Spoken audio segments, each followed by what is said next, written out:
होतं, एक गोष्ट वाटायची की एकदा तरी शिवाजी महाराज कुठे आहेत बघावेत आणि महाराजांची समाधीची रायगडला आहे ती बघावी.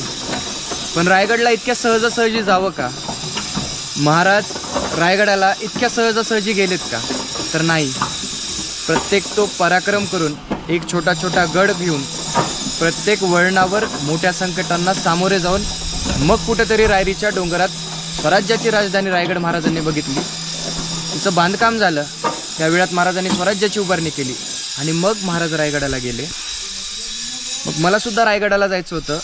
मग मी रायगडाला इतक्या सहजासहजी जाणार नाही.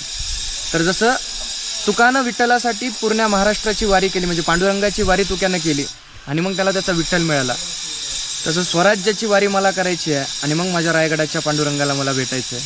म्हणून प्रवास रायरेश्वर ते जगदीश्वर आणि रायगडी महाराजांची निवांत सांगता होईल असा प्रवास मी करत आहे.